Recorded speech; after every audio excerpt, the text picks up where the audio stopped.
Bueno, muy buenos días para todos. Yo soy Claudia Siachoque, pertenezco al semillero CEMIC y a la rama de cirugía pediátrica. Disculpen la demora, estábamos esperando a ver si pues ingresaban más personas, pero pues bueno, el día de hoy pues vamos a hablar acerca de malformaciones anorrectales. Estas malformaciones anorrectales van a comprender un amplio espectro de anormalidades que van a afectar más a los niños que a las niñas y la frecuencia es de 1 en 5.000 recién nacidos vivos. Su etiología pues no se conoce pues a ciencia cierta aún, pero se le atribuyen causas multifactoriales como factores ambientales o genéticos. Se ha propuesto la explicación desde una herencia autosómica recesiva. Estos defectos se van a presentar o a producir entre la cuarta y la octava semana de gestación. Y en cuanto a los factores genéticos, pues tenemos que se va a dar una falta en la permeabilización de la parte anal de la membrana cloacal, que va a dar origen a lo que son las malformaciones anorrectales bajas o leves. Y los defectos altos, pues se van a deber ya a la imperfecta separación de la cloaca por el tabique urogenital o urorectal. Las malformaciones anorrectales se pueden presentar de manera aislada o pueden presentarse asociadas con otras anomalías, hasta en un 60 o un 70% de los casos.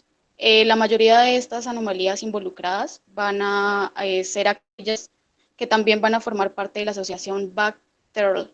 Estas asociaciones Bacterl se van a definir como malformaciones que se van a presentar de acuerdo pues a sus letras en el nombre, en las vértebras, en la región anorrectal, en el corazón, en la región traqueoesofágica, en los riñones y en las extremidades.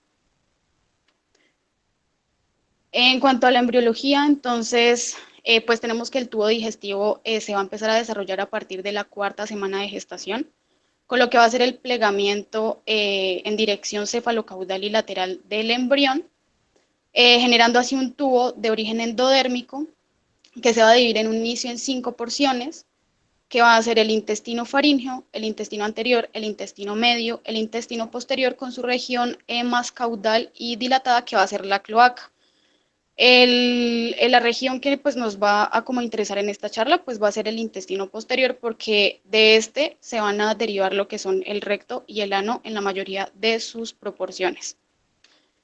Con este plegamiento del embrión también se va a generar el conducto vitelino, que va a permitir la comunicación entre el saco vitelino y lo que es el intestino primitivo.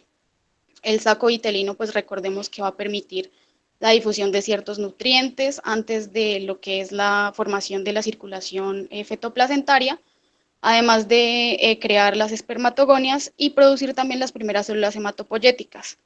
Como les había mencionado anteriormente, pues el intestino primitivo se va a dividir en uno faríngeo, que va a ir desde el estomodeo, que va a ser el orificio bucal primitivo, hasta lo que es el esbozo laringotraqueal o divertículo respiratorio. De este intestino faríngeo se van a derivar diversas estructuras como son la faringe y los derivados de las bolsas faríngeas como la trompa de Eustaquio, el timo y la glándula parótida, entre otras. Del intestino anterior tenemos otros derivados como lo son ciertas partes del intestino delgado. Este intestino anterior pues va a ir desde el divertículo respiratorio hasta el divertículo hepático. Del intestino medio pues se va a extender desde el divertículo hepático hasta el borde inferior del conducto vitelino, y el intestino caudalo posterior, que se va a extender desde el borde inferior del conducto vitelino hasta la cloaca, que es su porción más dilatada. Bueno, como les había mencionado, pues van a haber unos derivados. Del intestino anterior vamos a tener la faringe, el esófago, el estómago, la parte proximal del duodeno y, como les había mencionado, derivados de las bolsas faríngeas, además de pues las vías respiratorias, el hígado, la vesícula biliar y el páncreas. Todas estas estructuras van a estar irrigadas por lo que son el tronco celíaco. En cuanto al intestino medio, tenemos que se van a derivar otras partes como el duodeno, la parte distal del duodeno, el yeyuno, el ilion, el ciego del apéndice vermiforme, el colon ascendente y la mitad craneal del colon transverso. Todas estas van a estar irrigadas por la arteria mesentérica superior.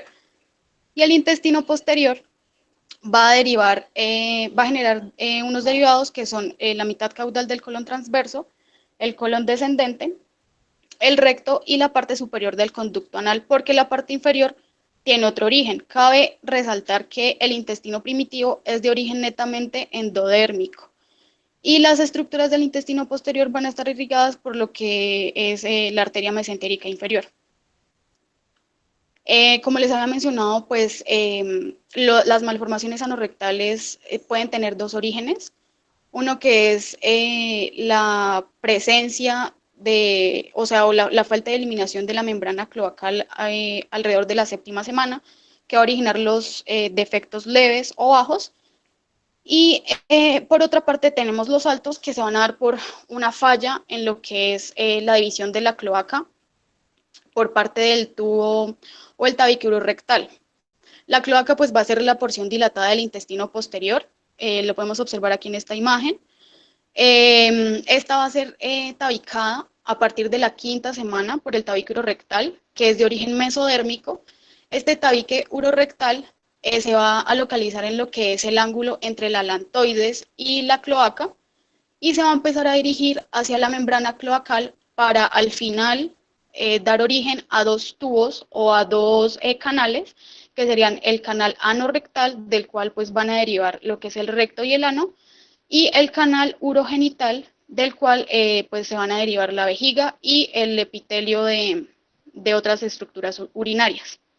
Esta separación de la cloaca se va a va a ser evidente por la aparición también del periné.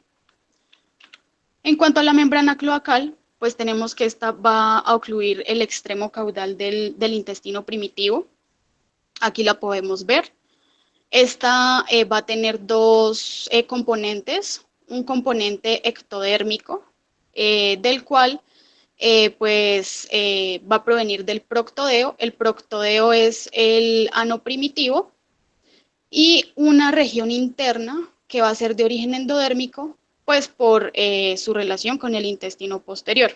Esta membrana cloacal es la que va a persistir en los defectos leves o bajos y generalmente o normalmente pues debe desaparecer al final de la séptima semana, dando origen al orificio anal y a una abertura pues para el seno urogenital. En cuanto al conducto anal, pues este va a tener dos orígenes embriológicos distintos.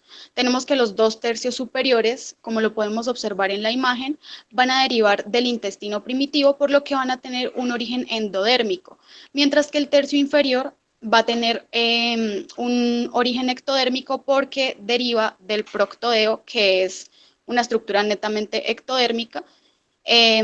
Por ende, pues el tercio inferior del ano va a tener una irrigación, una inervación y un drenaje linfático y venoso distinto a los 2/3 superiores.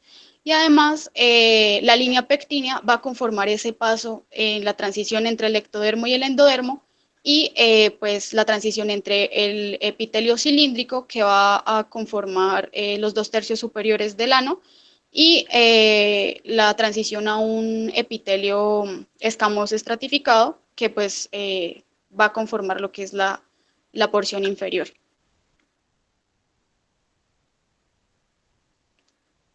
Bueno, entonces como ya les había explicado, pues las malformaciones anorrectales se van a producir por ausencia o falta en la eliminación de lo que es la membrana cloacal, generando las formas leves o bajas, mientras que defectos en lo que es la tabicación de la cloaca van a generar las partes altas, que generalmente son como las más complejas y de manejo sí más difícil. Entonces, ya hablando de las malformaciones congénitas, vamos a hablar del ano imperforado y de las malformaciones cloacales. En cuanto al ano imperforado, pues va a ser un defecto congénito, pues en el que la abertura normal anal no existe o va a estar cerrada. Es uno de los defectos estructurales del tubo digestivo más frecuentes. Se presenta en 1 de cada 4.000 recién nacidos y en el 60% de los casos se van a presentar en hombres. Y la mitad de estos casos van a estar asociados a Bactral, que ya pues, les había mencionado anteriormente que era. El doctor Alberto Peña clasifica estas malformaciones de acuerdo a la desembocadura rectal que se presente y pues de acuerdo al género, si es varón o mujer. Hay tres que se comparten en los dos géneros, dentro de las cuales tenemos la fístula rectoperineal, también tenemos el ano imperforado sin fístula rectal y la atresia rectal. Estas tres se van a presentar en los dos géneros. Ya hablando específicamente de los varones, tenemos una fístula rectouretral que se puede presentar a nivel de la porción vulvaro-esponjosa de la uretra o a nivel de la región prostática, y una fístula rectovesical que se va a producir a nivel del cuello de la vejiga. En cuanto a las específicas de la mujer, tenemos una fístula rectovestibular o vaginal y una cloaca persistente que va a ser muy infrecuente y es de las de manejo más complejo. También pues se pueden clasificar de acuerdo a si sobrepasan o no lo que son los músculos elevadores del ano. Aquí en esta imagen podemos observar lo que es la anatomía pues normal, la disposición normal de los órganos. Cuando hablamos de unas malformaciones anorrectales bajas, hablamos de que el recto, la desembocadura del recto, alcanza a sobrepasar los músculos elevadores del ano, y en las altas no alcanza a sobrepasar estos músculos y confluyen en otros órganos. Digamos, en el caso de las mujeres, pueden confluir a nivel de lo que es la vagina, formando una fístula rectovaginal o rectovestibular, o confluir junto con la vejiga, el útero y el recto en un conducto común, que es lo que denominamos una cloaca persistente. En cuanto a los hombres, aquí pues también podemos observar la anatomía normal. En las bajas, pues como ya les había mencionado, el recto alcanza a sobrepasar los músculos elevadores del ano, en las altas no. Y en las altas, el recto puede desembocar a nivel de la uretra en su cara posterior o a nivel del cuello de la vejiga. Dentro de las que se comparten en los dos sexos, tenemos el ano imperforado sin fístula. Este ano imperforado sin fístula es muy inusual y el recto va a terminar aproximadamente a 2 centímetros de la piel, como lo podemos observar en la imagen. Y este ano imperforado sin fístula se va a presentar en la mitad en pacientes con trisomía 21. En cuanto al ano imperforado con fístula perineal, es considerada una malformación baja o leve. También se va a presentar en ambos sexos y el extremo distal del recto va a desembocar en forma de fístula por delante del área del ano teórico. Es decir, que vamos a tener un conducto anal o una fístula, pero no se va a disponer dentro de la foseta anal o dentro del área del ano teórico, como se puede observar en la imagen. Este diagnóstico, generalmente los diagnósticos de estas malformaciones se van a hacer mediante la inspección y el examen físico. Sin embargo, pues también para este ano imperforado con fístula perineal se puede utilizar un índice anogenital. Este índice anogenital nos va a determinar de una manera más objetiva si hay desplazamiento anterior del ano. Entonces en las niñas lo podemos hallar de la distancia, es una división entre la distancia de la horquilla vulvar hasta el ano sobre la distancia entre la horquilla vulvar hasta el coxis. Los resultados normales en las niñas es de 0.44 más o menos 0.05 centímetros, y se dice que hay un desplazamiento anterior del recto cuando esta distancia es menor a 0.34 centímetros. Generalmente la distancia en los niños va a ser mucho más grande, como se puede observar pues a simple vista. Y pues también se halla mediante el índice anogenital, pero entonces va la distancia del escroto hasta el ano sobre la distancia del escroto hasta el coxis.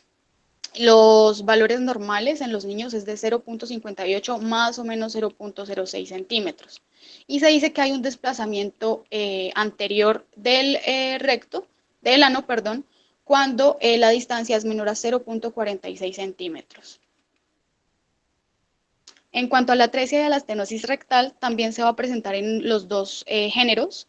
Vamos a hablar de que pues es un estrechamiento del lumen del recto. Aquí se puede presentar de una manera parcial, generando una estenosis, o de una manera total en la cual pues hay una discontinuidad y lo denominamos como atresia. Aquí lo podemos observar en las imágenes. Generalmente esta atresia rectal se va a evaluar a través de la permeabilidad anal.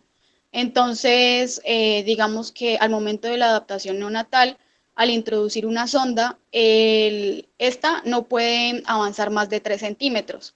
Cuando ocurre esto, pues se sospecha de una atresia anal y pues se debe hacer pues como estudios y determinar pues si es así. En cuanto a la estenosis, pues el orificio anal va a ser muy pequeño, de calibre mucho más pequeño respecto a lo normal, como se puede observar en la imagen. Sin embargo, pues este se va a encontrar dentro de la zona del ano teórico o en el centro del mecanismo esfinteriano. Ya hablando específicamente de los hombres, tenemos que va a haber un ano imperforado con fístula recturetral. Como les había mencionado, este puede desembocar a nivel de la región vulvaro-esponjosa de la uretra. Esta va a ser la malformación más frecuente en los niños y no se va a asociar ni anormalidades en el sacro ni anormalidades en los músculos. En cambio, pues la fístula recturetral prostática, pues esta va a desembocar a nivel de la región prostática de la uretra y esta sí se va a asociar con otras malformaciones, ya sea del sacro o de los músculos. Y generalmente en estos pacientes se puede observar el meconio a través del recorrido de la uretra o en la base del pene. Y la fístula recturetral prostática va a ser la segunda más frecuente después de la vulvar. En cuanto al ano imperforado con fístula rectovesical, va a representar el 10% de los casos.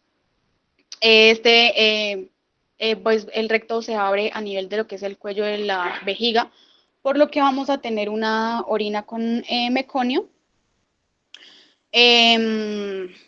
Y pues también se va a asociar a lo que son malformaciones en el sacro y malformaciones urogenitales. En cuanto al ano imperforado con fístula rectovaginal, pues este ya es propio de las niñas, es un tipo de malformación anorrectal raro, va a representar el menos del 1% de los casos y se va a dar una conexión anormal del recto con la vagina, por lo que pues no vamos a encontrar ninguna fístula ni ningún orificio a nivel de lo que es el área del ano teórico. Los síntomas característicos en estas niñas van a ser heces que pasan por la vagina, infecciones de vías urinarias a repetición, flujo vaginal maloliente e irritación de la zona.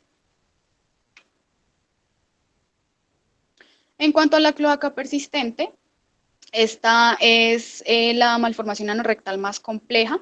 Es la tercera malformación femenina más frecuente, luego de la fístula rectovaginal y tanto el recto como la vagina y la uretra van a confluir en un solo conducto que se denomina conducto común. Esta longitud del conducto puede medir de 1 a 7 centímetros y dependiendo de la longitud del conducto, el tratamiento va a ser distinto y se debe sospechar en lactantes femeninos con genitales pequeños. Entonces, en cuanto al tratamiento, cuando los conductos miden más de 3.5 centímetros, estos pues van a representar un defecto complejo, por lo que se debe hacer una sustitución vaginal. Cuando los conductos miden menos de 3.4 centímetros, se debe hacer pues el mismo manejo que para las otras malformaciones anorrectales, que es una anorrectoplastia sagital posterior. Entonces aquí podemos observar en la imagen que va a haber un orificio perineal único por donde va a salir orina y materia fecal y se debe sospechar, como ya lo había mencionado, en pacientes femeninas con genitales externos hipoplásicos. En cuanto a los signos y síntomas, entonces, pues clínicamente se van a manifestar con rechazo alimentario, va a haber distensión abdominal, va a haber retención de meconio, y también se puede presentar un abdomen agudo que pues va a obligar a una cirugía de urgencia. Dependiendo de la malformación, podemos tener una ausencia del orificio anal. También pues no hay paso de meconio entre las primeras 24 a 48 horas después del nacimiento.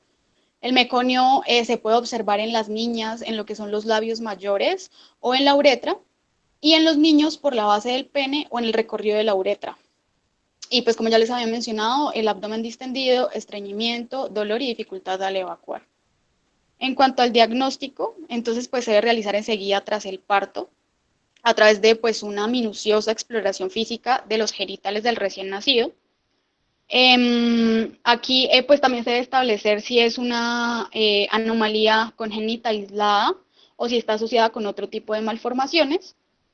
Y generalmente pues puede ser detectada tras la primera comida del recién nacido, porque poco después pueden aparecer los signos de obstrucción intestinal como la distensión y dificultad para evacuar. Y al observarse pues el ano cerrado, pues el médico debe hacer una serie de pruebas que lo ayuden en su diagnóstico para evaluar el problema y determinar si es una lesión alta o una lesión baja y si hay otras anormalidades asociadas. Sin embargo, al examen físico, este tipo de anormalidades, dependiendo si son leves o bajas, nos van a mostrar unas características que nos permiten distinguirlas las unas de las otras. En las malformaciones bajas o leves, vamos a tener que el surco interglúteo va a estar muy bien marcado, podemos encontrar una foseta anal o la fístula que puede ser identificable, ya sea en la foseta o a nivel de la región del periné, y los glúteos van a tener un aspecto normal, es decir, que la musculatura va a estar muy bien formada. En cuanto a las malformaciones altas, aquí ya pues puede haber una ausencia de fístula, va a haber meconio generalmente en la orina o en los labios mayores o a lo largo de la uretra, en los niños en la base del pene, y generalmente estas malformaciones altas están muy asociadas a otro tipo de malformaciones. Dentro de las malformaciones que están más asociadas a las malformaciones anorrectales, tenemos las malformaciones genitourinarias y las malformaciones sacras, donde se puede presentar una agenesia del sacro. También podemos utilizar otras ayudas diagnósticas, generalmente por imágenes. Estas tienen un rol importante pues en el estudio de estos pacientes, ya que pues como que están orientadas a demostrar lo que es la anatomía como tal de la malformación y precisar si hay malformaciones concomitantes. En un inicio se utilizaba el invertograma, en el cual se ponía pues al niño en una posición invertida, pues de ahí su nombre. Sin embargo, pues se cree que esto favorece la hipoxia y pues obviamente es muy incómodo para los niños. Entonces ahora se opta es por una radiografía lateral en posición prona. Sin embargo, pues los dos tienen como el mismo fundamento. Entonces lo que se hace es poner en el niño, en la región de la zona de la piel, un objeto de material metálico que permita una visualización hipodensa en la radiografía. Eh, Perdón, radio opaca, y para pues que nos permita medir la distancia entre pues el fondo del recto y la región de la piel. Cuando esta, digamos aquí en esta imagen, cuando la distancia entre uno y el otro es mayor de 1 centímetro, se realiza una colostomía y una reparación en un segundo tiempo. Es decir, que cuando la distancia es mayor de 1 centímetro, se va a considerar que es una malformación anorrectal alta, por lo que se debe realizar una colostomía. Después de la colostomía se realiza un colograma, que más adelante les explicaré, y de ahí pues el médico determina qué tipo de malformación anorrectal es y pues el abordaje quirúrgico posterior. Y también se ha utilizado últimamente la ultrasonografía, ya que pues además de evaluar la distancia entre una región y la otra, nos permite también evaluar el periné y si hay malformaciones asociadas como de los riñones, la vejiga o de la médula espinal. Vamos a tener un algoritmo para el neonato masculino. Entonces, pues como les había mencionado anteriormente, el diagnóstico es básicamente a la inspección. Entonces, en la inspección vamos a determinar lo que es la permeabilidad anal, el tamaño y la localización del ano, si hay solo un orificio en el periné, si hay meconio a través de la uretra peneana, y si hay defectos significativos o malformaciones asociadas como de la vía urinaria, genital o defectos en los órganos intrapélvicos. También se suele utilizar un examen, se suele realizar un examen general de orina en el cual si hay presencia de meconio en la orina se van a presentar células epiteliales. Y lo que vamos a hacer es vigilar al niño por 24 horas. Si dentro de esas 24 horas hay signos clínicos presentes, tenemos que determinar si es una alteración leve o baja o una alteración alta.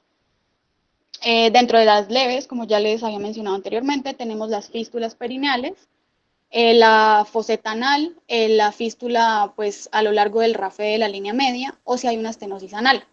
Cuando estas malformaciones son bajas, no hay necesidad de colostomía y se realiza una corrección quirúrgica de primera mano, que en este caso es una anorrectoplastia sagital posterior.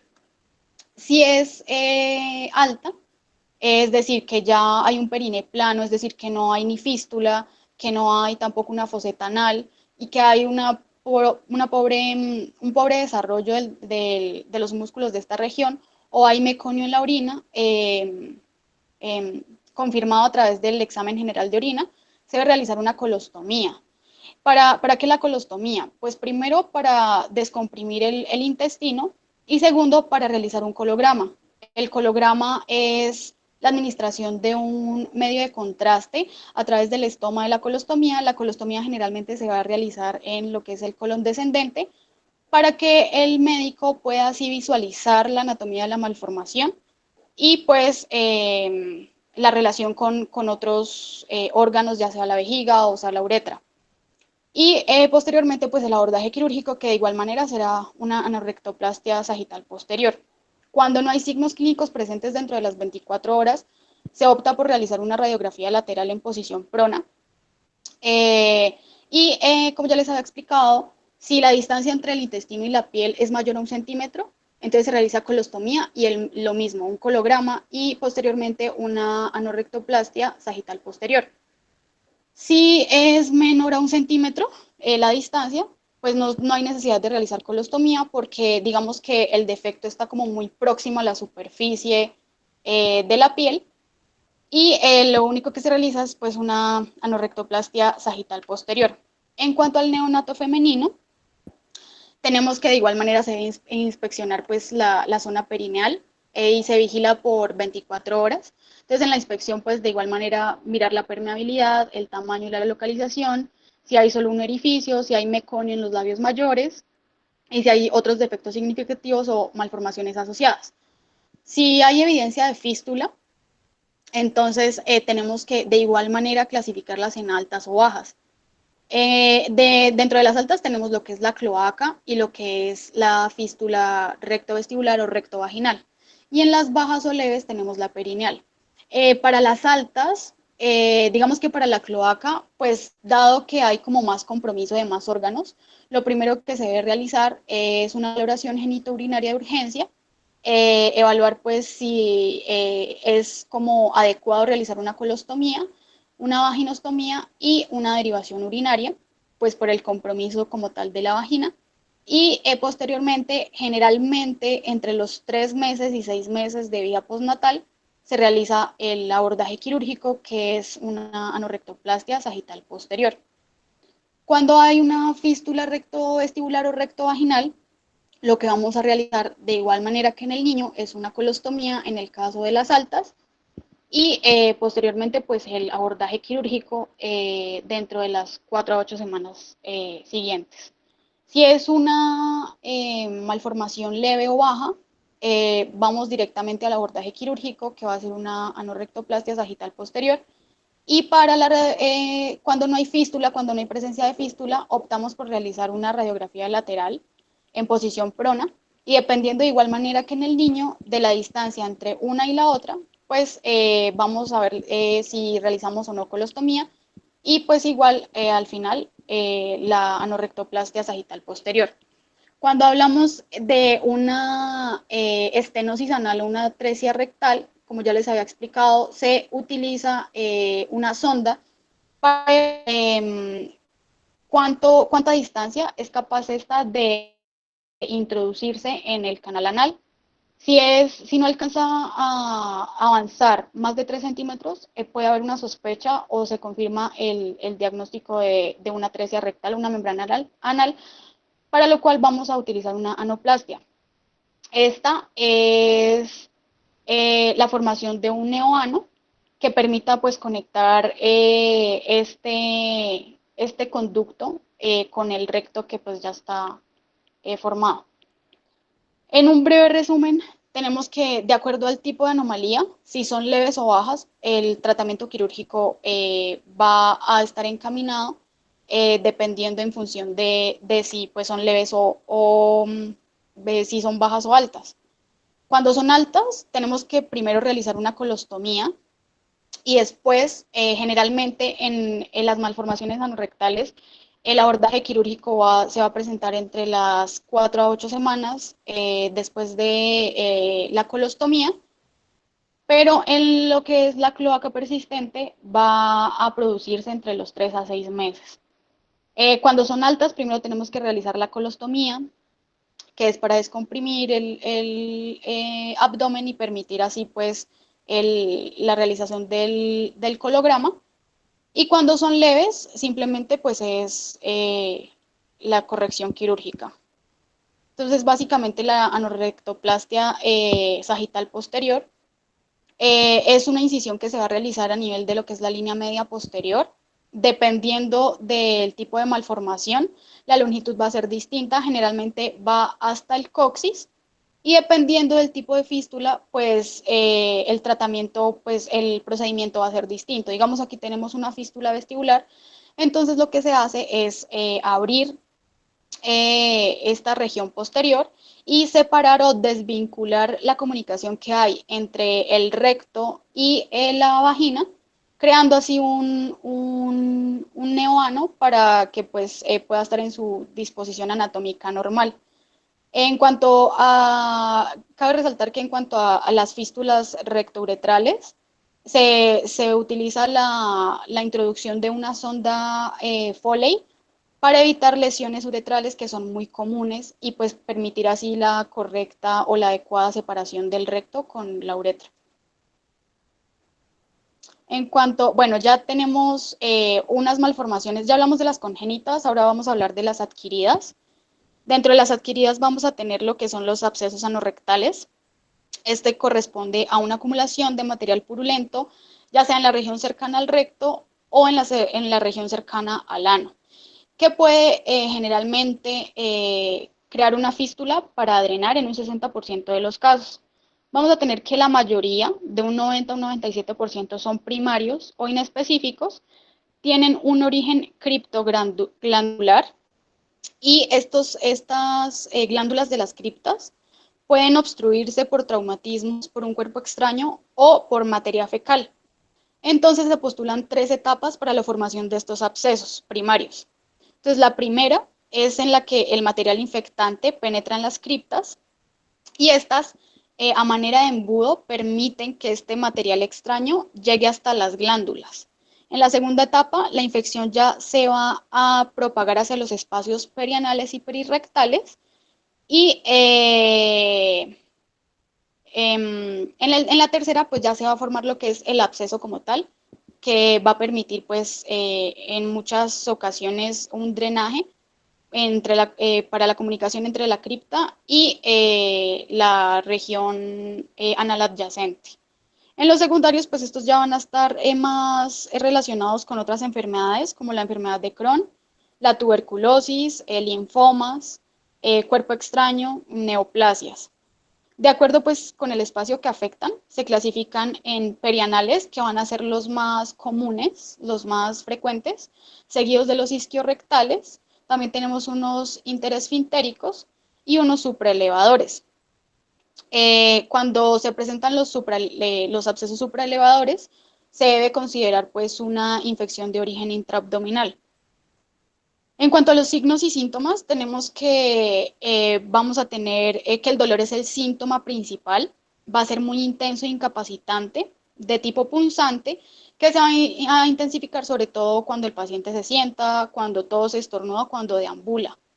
Y se puede presentar en la zona una inflamación, se puede presentar también dolor, signos de infección, fiebre y pues tendencia a la fistulización en un 60% de los casos.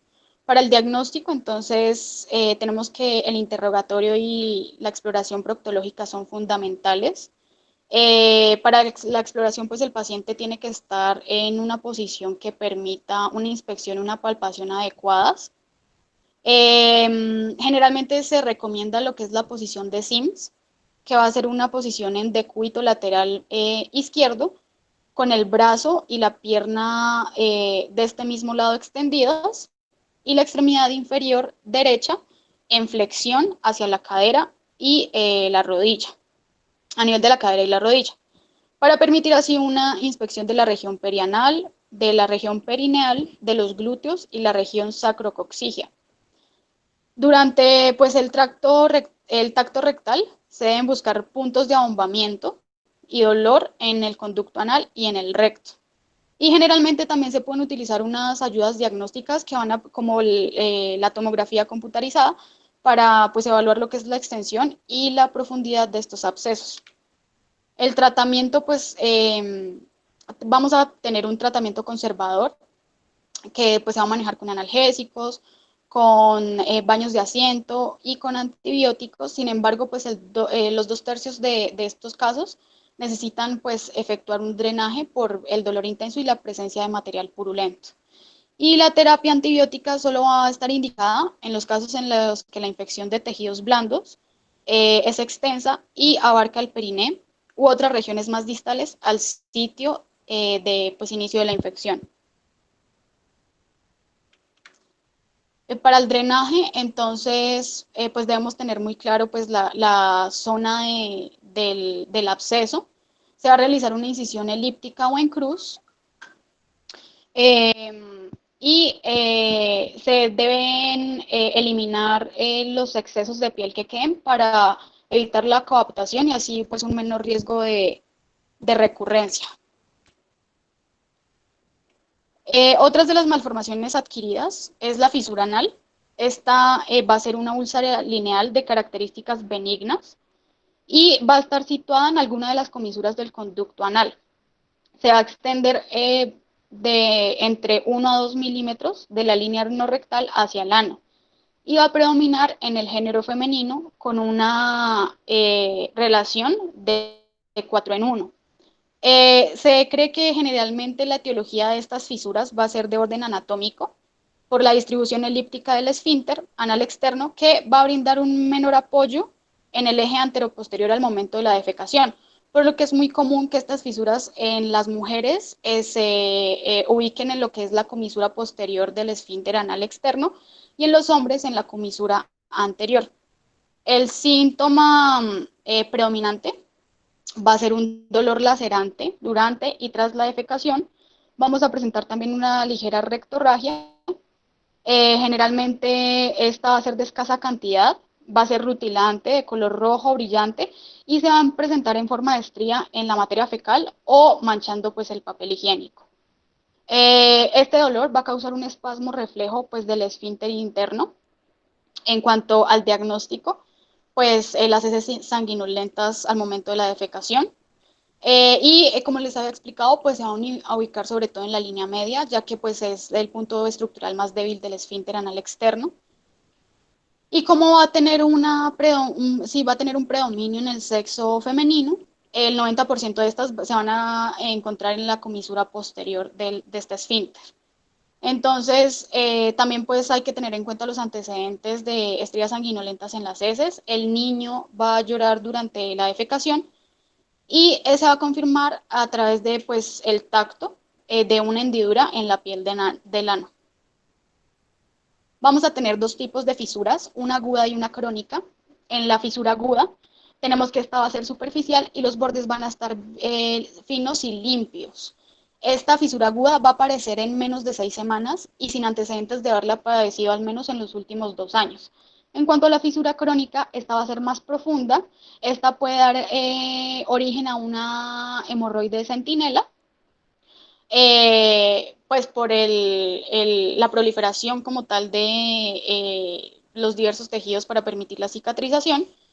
Y siempre se va a encontrar en la misma localización, los bordes van a estar engrosados y duros y dura más de 6 semanas pese al tratamiento conservador médico. En cuanto al tratamiento, pues tenemos que para las fisuras agudas se pueden resolver simplemente con medidas conservadoras como baños de asiento con agua tibia. No se debe utilizar pues agua fría porque esto va a aumentar la presión en el esfínter anal interno. Se pueden utilizar cremas de nitroglicerina. Esta nitroglicerina lo que va a hacer es reducir la presión anal máxima en reposo y esto va a aumentar el flujo sanguíneo de la piel del ano, lo que va a favorecer potencialmente la cicatrización. También se pueden utilizar anestésicos locales y pues analgésicos en caso de dolor. Para el tratamiento de las fisuras crónicas, el gold standard va a ser la esfinterectomía interna lateral.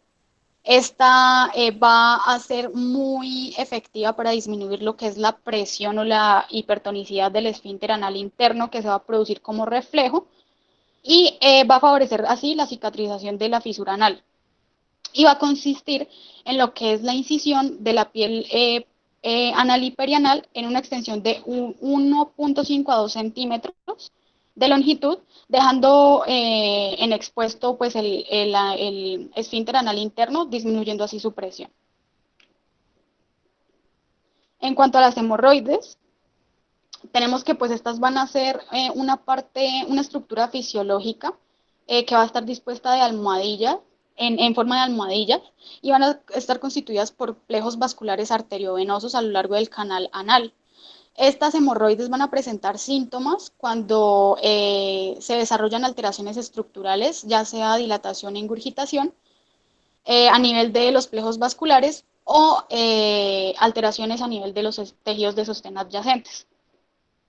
Entonces aquí podemos encontrar unas hemorroides internas, que son aquellas que no van a sobrepasar el ano, y las hemorroides externas, que son aquellas que ya van a protruir, perdón.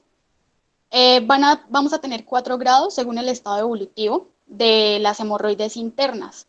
En el grado 1, las hemorroides solo se van a limitar o van a encontrarse situadas bajo la mucosa. Estas van a crecer hacia el recto, pero no lo van a rebasar.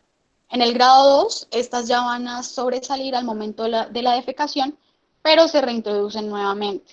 En el grado 3, estas ya van a estar visibles siempre desde el exterior, pero se pueden empujar manualmente hacia el interior. Y en el grado 4 ya son por completo externas y no pueden reintroducirse de forma manual.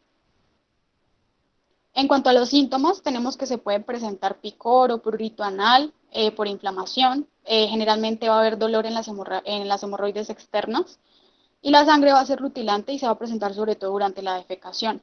Vamos a encontrar unas complicaciones de esas hemorroides, como la incontinencia fecal, ya que pues, los esfínteres anales son incapaces de cerrarse completamente. También podemos presentar trombosis, que esta se va a manifestar con dolor intenso y constante, y este va a estar acompañado de una bolsa de tamaño de una uva, y el prolapso anal o protrusión hemorroidal, que es la salida pues, de la hemorroide pues, al exterior del ano, y es frecuente tras la defecación y suele no ser dolorosa. En cuanto al diagnóstico, pues generalmente se va a hacer con el examen físico, el tacto rectal, la inspección, entonces se deben ver si hay lesiones en la piel, si de pronto hay alguna ulceración, si hay cambios en la coloración, si hay, pues se debe hacer la palpación de las masas para evaluar si hay induración o dolor. También se pueden utilizar otras ayudas diagnósticas como la rectosigmoidoscopia rígida y la colonoscopia en el caso de las hemorroides internas. A nivel superficial, pues lo que se debe hacer es mirar la tonicidad del esfínter y si hay dolor. Y a nivel profundo, pues la palpación de masas, ya sean de origen tumoral, si son duras, si son ulceradas. En cuanto al tratamiento, pues este va a variar de acuerdo pues a si son internas o externas o de acuerdo al grado de evolución. Entonces, bueno, si hay signos y o síntomas de trombosis, entonces estamos hablando de hemorroides trombosadas. ¿Cuáles son estos signos y síntomas? Pues va a ser dolor, y en algunas veces, si no se trata de manera precoz, estas se pueden ulcerar. Entonces, si hay hemorroides trombosadas, hay que determinar si son internas o externas. Las internas generalmente se tratan a través de medidas higienodietéticas, con un aumento en el consumo de fibra para evitar el estreñimiento, laxantes, y en las externas, pues ya un tratamiento quirúrgico que generalmente va a ser la ligadura con bandas. Cuando el tratamiento conservador falla en las internas, vamos a realizar pues este tratamiento quirúrgico. Si no hay signos ni síntomas de trombosis, entonces las vamos a clasificar de acuerdo a su grado de evolución. Las grado 1 y 2, de igual manera se tratan con medidas mediante el tratamiento conservador y un tratamiento farmacológico. Las del grado 3 directamente se pueden tratar con el tratamiento de cirugía menor, que son pues lo de las ligaduras en el cual se van a poner dos anillos para evitar, para favorecer la isquemia y la necrosis de estas. Y si las de grado 1 y 2 no mejoran con estas medidas de tratamiento conservador, pues directamente se pasa al tratamiento de cirugía menor. En cuanto a las de grado 4, ya se realiza una hemorroidectomía en la cual se van a eliminar los vasos sanguíneos que irrigan las hemorroides, permitiendo así pues su isquemia y necrosis. Y por último, ya vamos a hablar del prolapso rectal. Este pues va a ser la herniación o descenso anormal del recto sigmoides a través del ano. Así pues, este recto sigmoides va a ser visible desde el exterior del cuerpo como una protuberancia de color rojo, húmeda y en forma de dedo que emerge del ano. Vamos a tener una mayor incidencia a la edad de 1 a 4 años, con un pico a los 2 años y va a predominar en el sexo masculino. Generalmente se dice que este prolapso rectal se va a deber por una falta en la estabilidad del recto, en la cual pues se pueden combinar varios factores como una alteración en los músculos, en el tejido conectivo que pues lo va a unir al sacro o en las curvas de la columna vertebral fisiológicas que pues si se encuentran anormales pues van a distribuir las presiones de una manera distinta. Bueno, ahí pues ya les hablé acerca de los factores de riesgo. Entonces en la clasificación vamos a tener uno mucoso en el cual pues solo va a protruir la parte mucosa del recto sigmoides. Va a ser la más frecuente en los niños. El completo pues en este ya va a afectar todo el espesor de la pared rectal. Y en el oculto o interno ya va a haber pues un descenso del recto sin exteriorizarse por el conducto anal debido a una invaginación. En el cuadro clínico, pues vamos a tener que el niño va a tener un tenesmo rectal, va a haber constipación, estreñimiento, va a haber incontinencia fecal, porque va a haber una dilatación crónica del esfínter anal y va a haber rectorragia o mucorrea. También se puede presentar. Para el tratamiento, tenemos que, pues el objetivo del tratamiento es controlar el prolapso y en el caso de que haya continencia, pues evitarla y prevenir el estreñimiento o mejorar la evacuación. Eh, bueno, pues también se van a utilizar medidas higiénicas y dietéticas y se pueden utilizar inyecciones submucosas de sustancias esclerosantes, que lo que van a hacer es inducir pues una respuesta inflamatoria y cicatricial que va a impedir que el recto se deslice hacia abajo. Sin embargo, pues las opciones quirúrgicas son como las más utilizadas. Dentro del tratamiento quirúrgico, pues vamos a tener distintas opciones de acuerdo o en función de la vía de abordaje empleada, si es abdominal o si es perineal. En el caso de las reparaciones abdominales, pues estas son las rectopexias. En estas lo que se busca es crear nuevas y firmes como uniones al sacro para evitar que pues el recto protruya pues a nivel del ano y sí realizar como un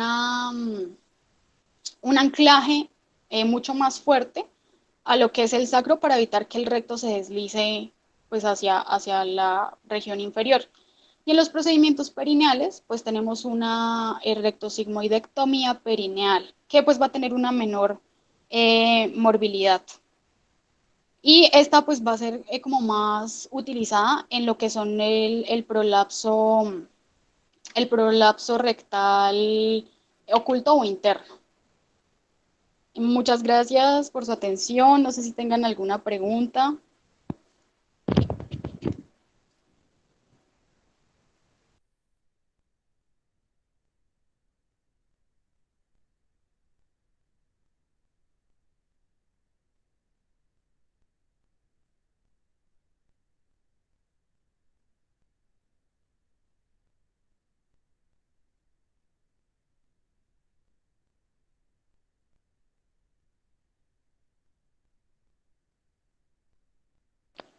Muchas gracias a ustedes por su asistencia.